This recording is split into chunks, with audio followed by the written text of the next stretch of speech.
Welcome to Power Decisions, a new energy series that explores the world's energy sources and the politics and power behind the clean transition. I'm your host, Marie Harf. My guest today is someone I served with during Barack Obama's presidency, Energy Secretary Ernest Moniz. He was appointed during President Obama's second term, and he was instrumental in negotiations toward a comprehensive agreement on the Iranian nuclear program, where we worked closely together. He is literally a nuclear physicist, so I couldn't think of a better person to talk to about this. We talk about the clean technologies that will have an impact on our energy future, how geopolitical tensions may impact how we get there. But I had to start first with his thoughts on how prepared we are. Well, I think we are clearly way behind the pace at which we need to introduce the clean energy technologies. As we go forward, it's quite clear that the concerns that have been expressed scientifically are quite real. Global warming is happening at a pace that exceeds the one that we were evaluating only a few years ago. And yet, the introduction of the clean energy technologies that would lower greenhouse gas emissions has gone way slower than required. And indeed, emissions keep rising as opposed to falling. So we have a major challenge. I've said many times that I think to meet this challenge, we need technology innovation, we need business model innovation, and we need policy innovation. It's the last one that really troubles me. We, in the United States, certainly we continue to have not only a failure to enact any kind of national program that will take us to the kinds of deep emissions cuts that are needed, but in addition, the whole argument has rather incredibly fallen into a partisan discussion for something that is as nonpartisan as you could imagine scientifically. So I remain an optimist.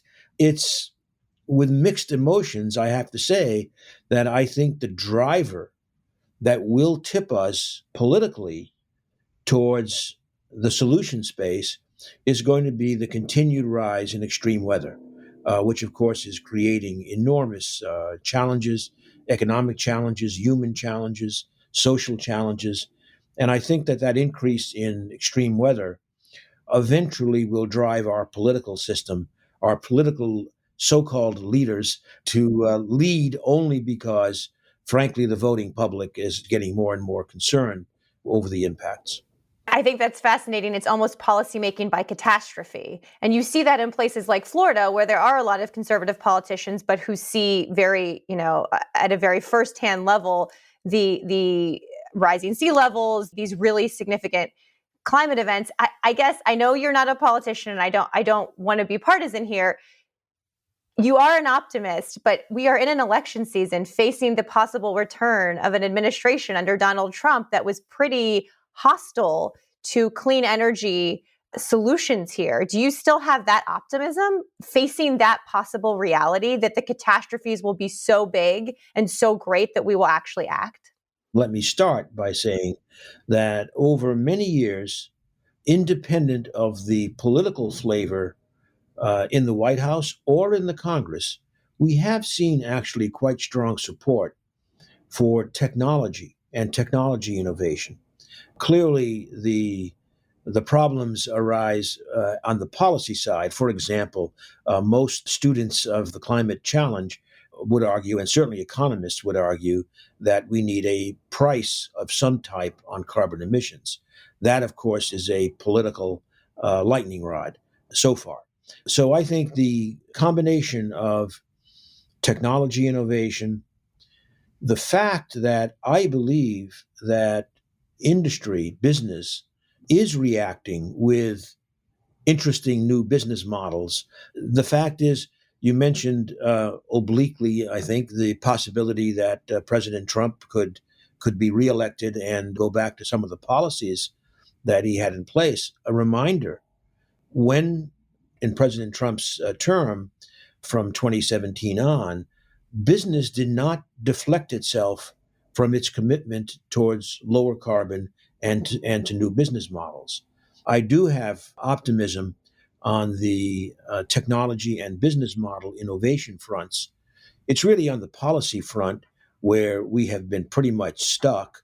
I'll go out on a limb. Sometime in this decade, I believe we will have a serious national policy in going towards the low carbon future. Okay, well, I am writing that down sometime in this decade. I'm taking that prediction to the bank. You were a policymaker. You were at the highest levels of government, and we were confronting these issues even then. We've been confronting them for decades.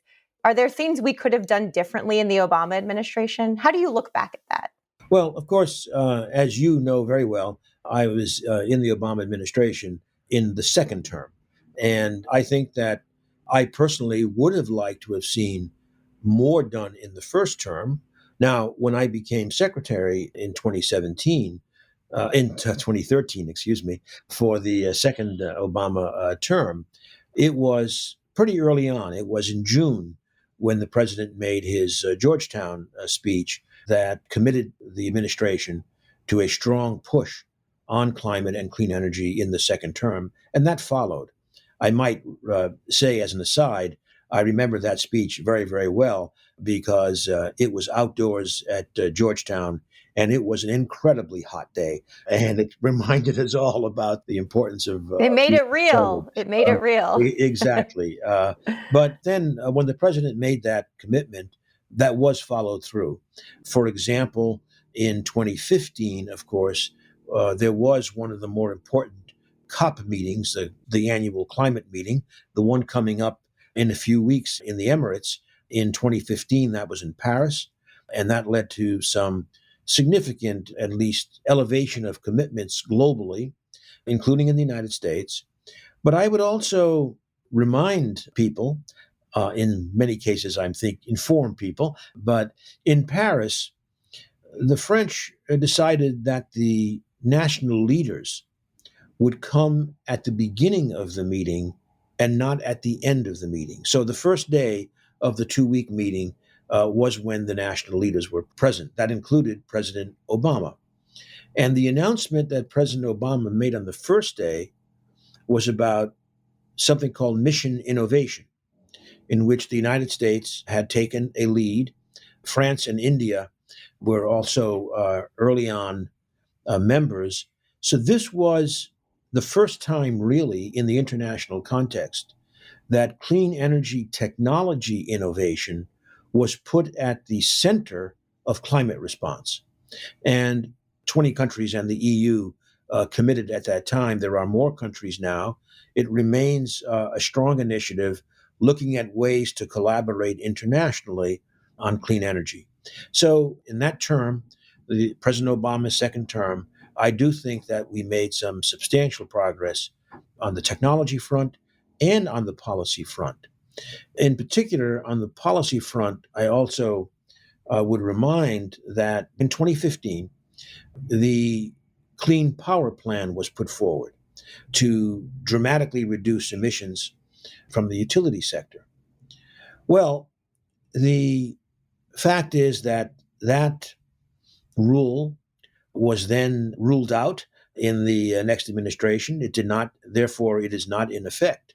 However, the goals that were set for decarbonization in that plan have been exceeded even without the plan in place. And why is that? That seems counterintuitive. Why is that? A major reason is that, first of all, it was a major signaling to the economy, especially to the utility sector. I should say, as an aside, just to be clear, that the electricity sector has always been and will remain the lead horse in decarbonizing the economy. That message was sent clearly. We saw then the dramatic drop in costs for things like solar energy, wind energy, etc. And what one had was the utilities, because I mentioned earlier, by the way, again, the private sector did not deflect from its commitments to lowering carbon. And in particular, the utility sector carried on its commitments in switching mainly the switch from about half of our coal use switched into natural gas and renewables, and that lowered carbon emissions quite dramatically, and in fact accounted for something like 70% of the United States carbon emission reductions. So a lot happened in those years, and certainly a lot has continued to happen, especially in the clean energy technology space, and especially now with the Biden administration. As a reminder, we have had now a trifecta of laws put into place with significant impact here. One was the infrastructure law of 2021. Secondly, I would put the CHIPS and Science Act, the science part in particular, with lots of clean energy commitments. And of course, third, the IRA, the Inflation Reduction Act, with many, many tax incentives. Is that actually working? Don't mean to interrupt you, but so many climate activists talk about the infrastructure law. We talk about many pieces of legislation. Are these working? Do we see this tangibly working on the ground? Now, in terms of the working of the infrastructure law, first of all, it does take time to build up the programs, but we are seeing it right now. For example, just recently, the Department of Energy announced one of the major initiatives of that law was to move forward on what are called clean hydrogen hubs, regional hubs around most parts of the country, at least. And that was put into motion. Those negotiations will start with the various, at least potential awardees. They will get $7 billion worth of funding to kickstart hydrogen supply, which will draw from the Inflation Reduction Act and hydrogen market formation, which is really, in our view, the bigger challenge. And all of these hubs all have different approaches to create demand for hydrogen. Industrial demand, like green steel, heavy transportation demand, like heavy trucking, for example, and utility demand, introducing hydrogen into the electricity generation system. So the message is hydrogen is very flexible. It has the opportunity of decarbonizing multiple sectors. And because of the infrastructure law, in synergy with the Inflation Reduction Act, we are seeing forward motion right now today. I want to pick up on hydrogen a little bit because there's a lot of touting of the potential for hydrogen to help reduce carbon emissions. We hear a lot about blue hydrogen and green hydrogen and the production of that kind of hydrogen that actually involves fossil fuels. And I've heard critics of hydrogen say it doesn't really help with net zero emission goals, that it's not perfect. I know nothing is perfect, no technology is perfect, but I wonder how you're looking at hydrogen since you brought it up. Yes, well, first of all, Marie, I have to say, hydrogen today is mainly gray hydrogen. Okay, tell us more about gray hydrogen. So gray hydrogen is the process where natural gas is reacted with steam, basically, and it produces CO2 and hydrogen. And that hydrogen is used for refineries. It makes the oil lighter, for example, in many cases. It's also used for making fertilizer, ammonia for fertilizer and the like. So blue hydrogen would be the next step where you make the hydrogen in the same way from natural gas, but you capture the carbon dioxide, do not release it into the atmosphere, and put it below ground. Green hydrogen would be splitting water rather than methane, using electricity, electrolysis so-called, and that produces hydrogen and oxygen. There is another, I will mention two other approaches. Pink hydrogen. I'm sorry about all of the colors of the rainbow, but this is the conventional terminology. Pink hydrogen means doing electrolysis, but using nuclear generated electricity to split the water. And I'll mention another, yet one more, turquoise hydrogen, which is splitting, we're back to natural gas, but splitting it with high temperature heat rather than steam. The advantage there is the carbon comes out as a solid and is very easily disposed of without losing it to the atmosphere. And then I'll mention one more. It's sometimes called white or gold hydrogen, and that is actually mining for hydrogen, using natural hydrogen out of the earth. It's still in its early stages. There is actually a village in Mali which is run on natural hydrogen. So there are many, many different approaches. Many of them do not release carbon to the atmosphere, even if starting with natural gas, like the turquoise hydrogen. And with blue hydrogen, it all depends how much of that CO2 you capture. So generally speaking, to be clean hydrogen, one is talking about the order of 95% capture and disposal storage of that CO2. So there are many approaches. We will see different approaches used in different regions of the United States, in different parts of the world. And the bottom line is you will have a substantial reduction of carbon emissions if the demand side succeeds, if we start using clean hydrogen in all the sectors that I mentioned earlier. And that's in many respects a business decision. You keep mentioning that the private sector is, and I think for a lot of people, look, I work in narratives and communications a lot. Sometimes the human impact of climate change doesn't move people, but the business numbers do. I think maybe particularly on the right, more conservatives in the United States, if you can show that it's profitable, that feels like the way to maybe get people to buy into this. Well, for sure, if when it's profitable, there's a big impetus. In fact, we talked about hydrogen. Let me combine the discussion of hydrogen with the earlier discussion about clean electricity. Many think that clean electricity and the electrification of other sectors, like electric automobiles, for example, together with hydrogen could be the winning combination for a very low carbon economy. And that would be supplemented by removing legacy carbon dioxide out of the atmosphere and the oceans. That's my trifecta for a potentially very, very low carbon economy. As you said, new business models are being created. Obviously, the financial incentives that are included in some of the laws are trying to speed up the adoption of those technologies. And that's very important. The private sector is the place where the enormous amount of capital resides that will be needed to transform the American and the global economy. However, I do want to say that it's while clearly business is central to this, I go back to the extreme weather, which does have enormous human impacts.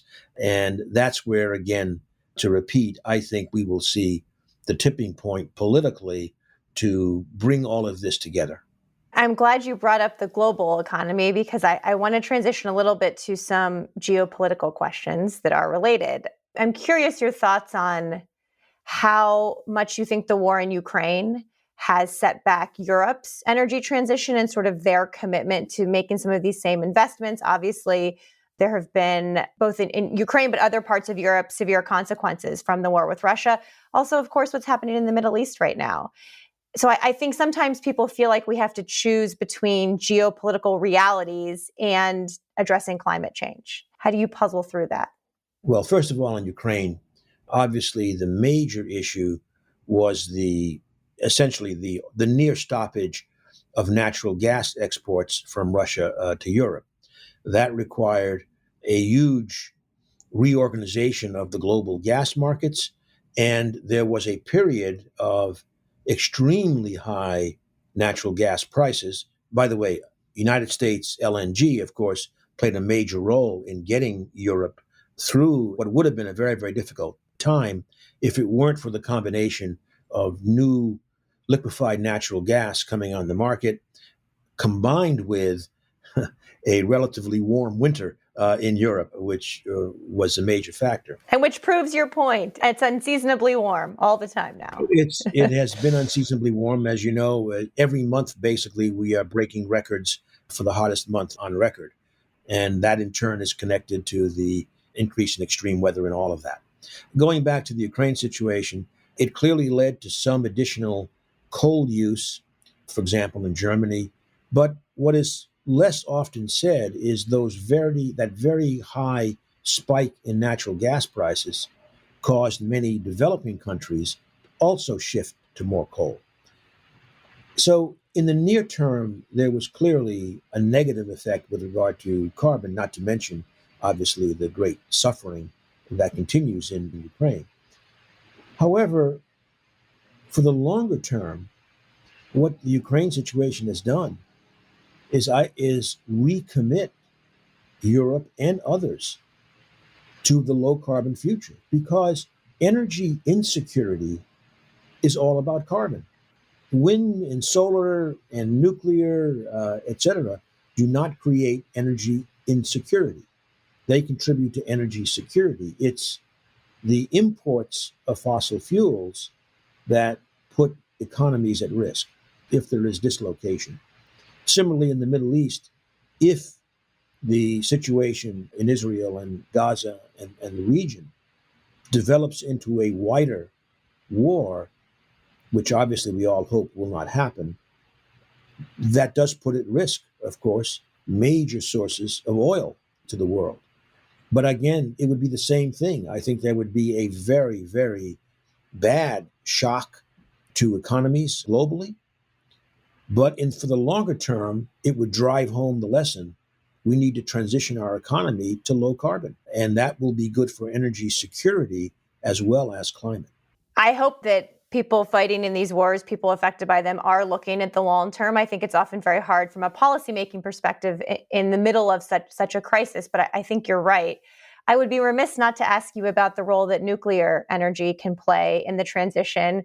You're obviously a nuclear physicist, and I know you've been a proponent of nuclear energy playing a role. But I candidly think a lot of people still have a fear based on past accidents, based on their caricature of it. I'd love for you to say a few words about the role you think that nuclear energy can play. I know Europe has looked at this actually probably more than the United States. Well, I think in the United States, the activity also is quite intense. Let me say first that it's clear that there has never been such a period of innovation in the nuclear space as there has been over the last 1 or 2 decades. Consequently, there are many technologies that are now coming to the cusp of deployment that have, in fact, very, very strong safety features. They are so-called passively safe, so that an accident would not lead to public health concerns, as we have seen, of course, in the past with Chernobyl, with Fukushima in particular. Now, I think what one is seeing is that many environmental groups, for example, are taking a very, very strong position in favor of an expansion of nuclear energy, precisely because it provides carbon-free energy. Indeed, after the Obama administration, with a couple of colleagues, we started a nonprofit called the Energy Futures Initiative.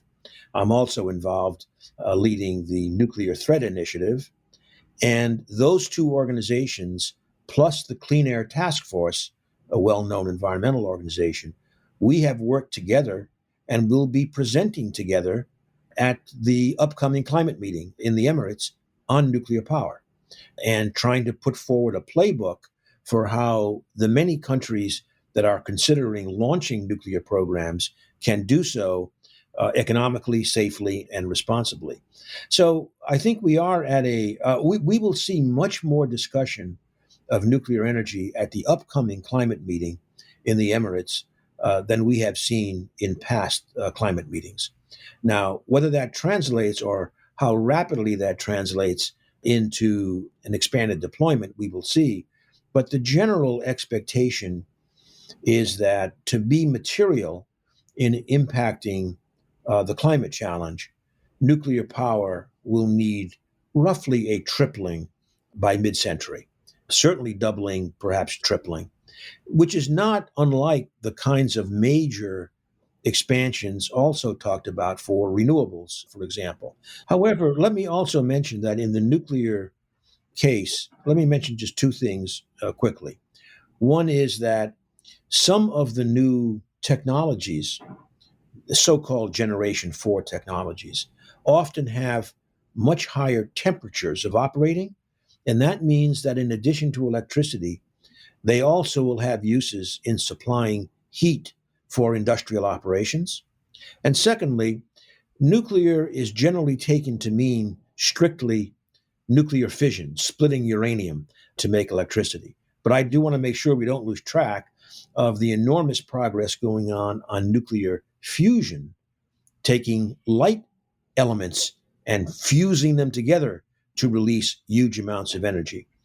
Fusion has no issues of the type that you referred to in terms of public safety, and it does not have long-lived radioactive waste to deal with. So fusion, which is making enormous progress, don't take your eye off the innovations in fusion. Really, I think, have tremendous progress. I will confess, I'm on the board of one of the privately funded fusion companies, so I'm trying to walk the talk and see these technologies come forward. Well, I think this is absolutely a sea change, particularly in how environmental groups are looking at nuclear technology. So we will watch what happens at COP. In the minute we have left, we are a little short on time here. There's a lot of doom and gloom in this space. We're talking about technologies today, but when you think about how far we have to go to meet our goals, it can feel daunting. So I wonder if you could leave us today with where you think the best hope is, where you feel it. I know you're an optimist, but it can be hard in this space.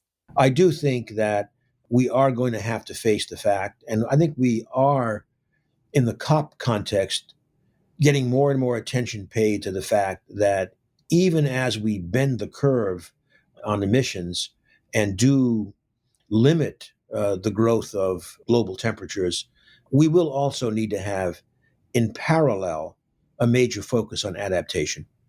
Because the reality is, look, we are now seeing 1.1, 1.2 degrees centigrade of warming compared to pre-industrial times.